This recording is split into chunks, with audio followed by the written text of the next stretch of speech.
Hello, welcome my beautiful deep ones.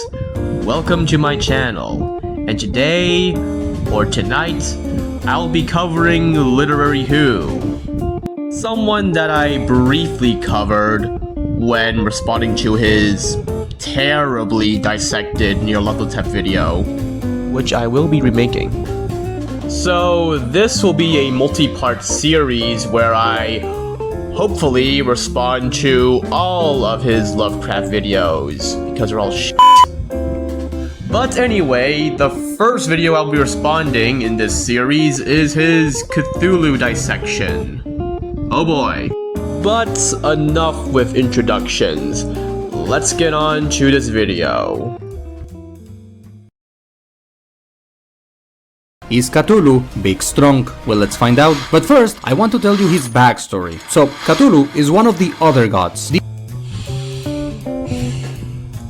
Okay, maybe this is off topic, but I really hate every time a power scaler calls these guys the other gods. Which, although yes, Lovecraft did use that term, he stopped using it after 1926. Newsflash, using the term other god doesn't make you look smart or more knowledgeable when it comes to Lovecraft. It just makes you look like a dweeb. The other gods is a blanket term to refer to beings like Azathoth, Shub-Niggurath, Nyarlathotep, you know, all those guys. As a group, together, I refer to all of them as the other gods. And Cthulhu is one of them. Now, the other gods, all of them are undimensioned. They do not have height, they do not have width, they do not have length. Now this is actually correct. Like, I'm shocked. I'm genuinely shocked because most power scalers are very, how should I put this without coming off as offensive, are very stupid when it comes to all things Lovecraft. But at least this one, at least he got this one right. Because of this, they cannot interact with the physical realm, but by offering living sacrifices to them, the other gods can gain physical form, which is what they want. Cthulhu's endgame in particular is to come into the physical realm so that he can help the rest of the other gods come into the physical realm too. That is why he's referred to as a priest. As for what's going to happen once the other gods come into the physical realm, well, I'm sure you can imagine. And this is where my praise and applause go silent. So the whole sacrifice and physical embodiments thing, whatever he just said, those are not true. The gods do not want that. That was just a misinterpretation of the followers and cultists. Since you must know, and this is very important information about H.P. Lovecraft and when it comes to dissecting his mythos, is that Lovecraft is an atheist, and his views would bleed into his works constantly. This means that any mention of these gods' motives or intentions are always falsehoods or just blind faith or assumptions with no evidence. Arkham Reporter made an excellent video that goes more in depth in this topic. I highly recommend watching this, it's amazing. Now, a long time ago in Earth's history, Cthulhu sent to Earth a group of beings known only as the Spawn of Cthulhu, but wrong. Nope, Cthulhu did not send them. We have no idea why the star Spawn of Cthulhu arrived on Earth. In a supercontinent called Mu and started building a civilization, but more importantly, they built a city called Rillier.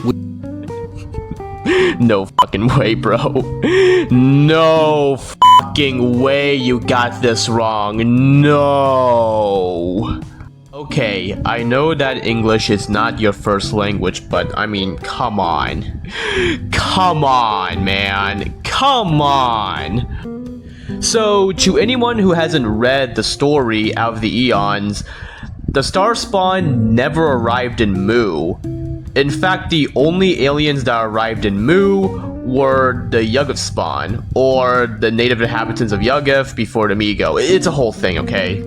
And after the Yuggoth spawn's extinction, humans began to pop up in Mu and formed the kingdom of Kina.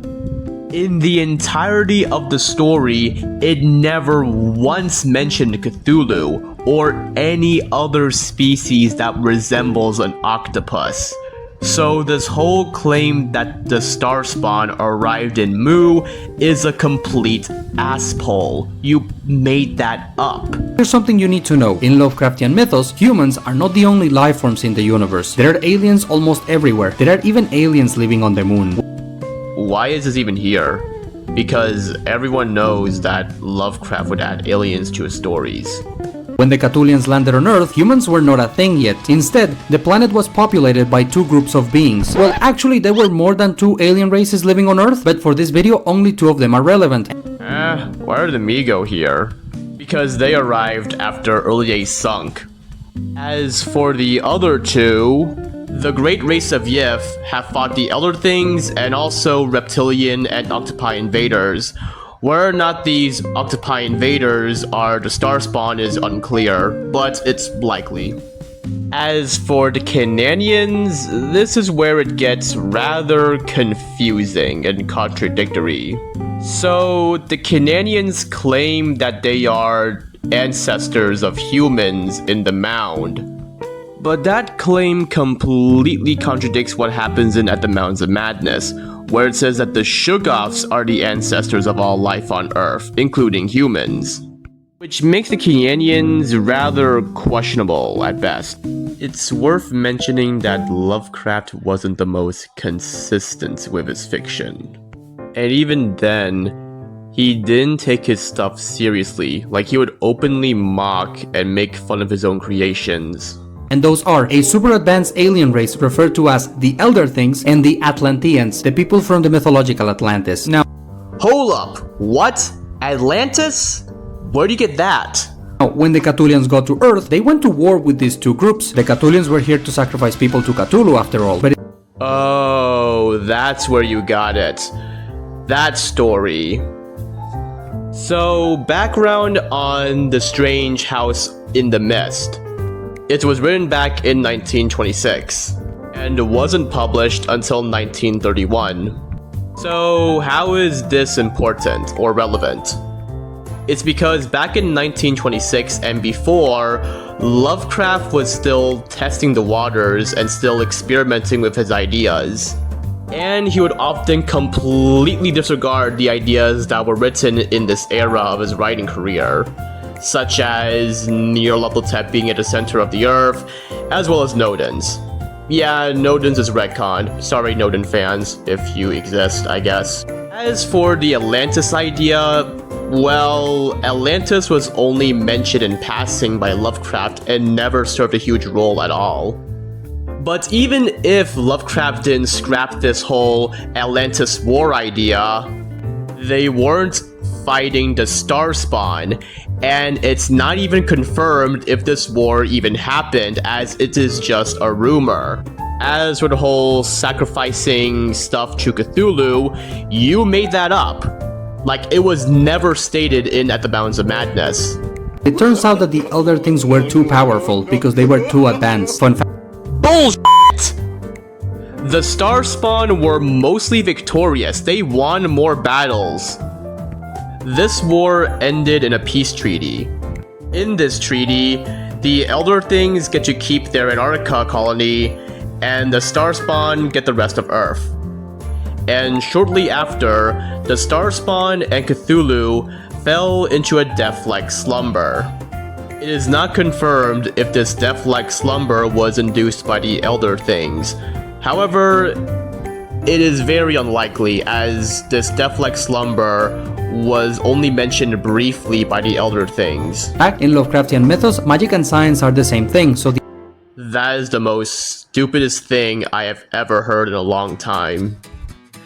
To quote Princess Bubblegum from Adventure Time, what you call magic is just science.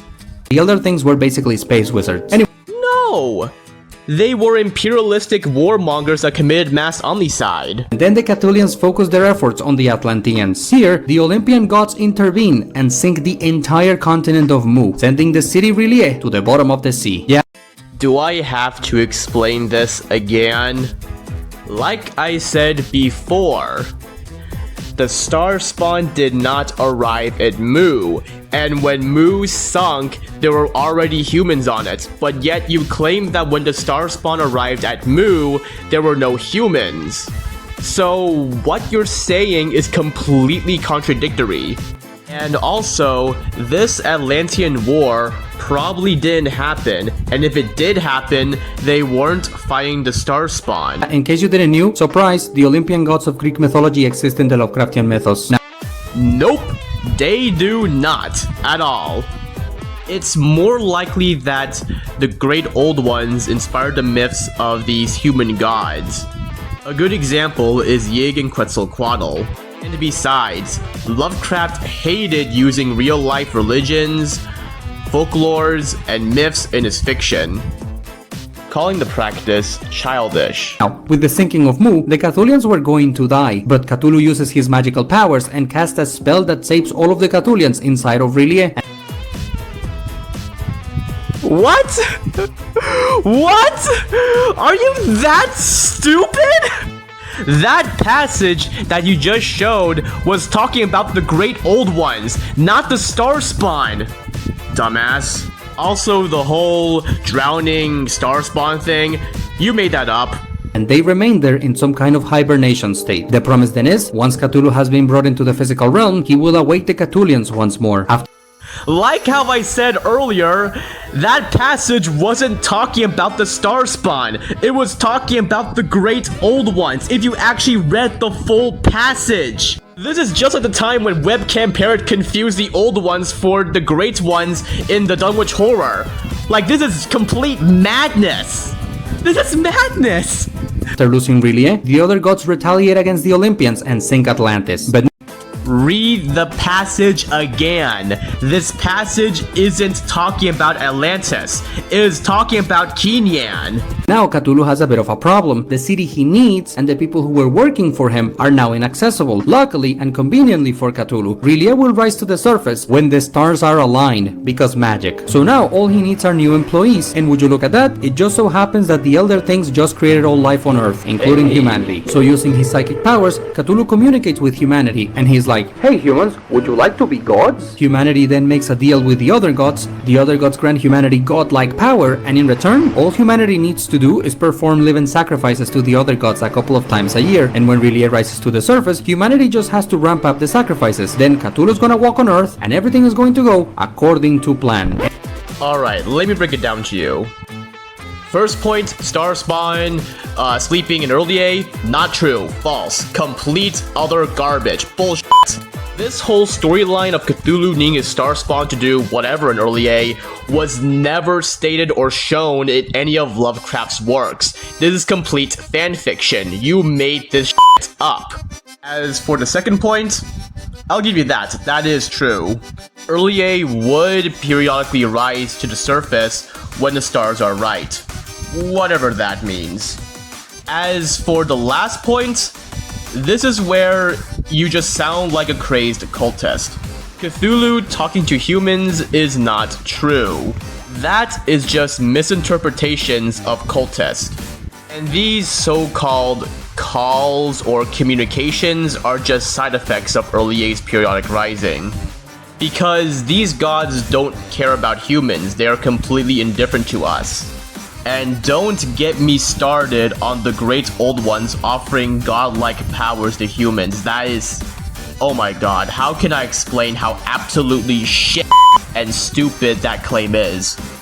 First of all, Lovecraft has a very low opinion on humans. As in this quote, he describes humans as vermin needing of eradication. So the idea of humans gaining godlike powers completely contradicts Lovecraft's own views. Oh, what's that? You say that Nyarlathotep offers power? No, he doesn't, dumbass. He just offers knowledge. And the whole living sacrifices to the gods. Oh, that's just a human thing. The gods don't want that at all. They never ask. So this is where I decided to divide this video into two parts.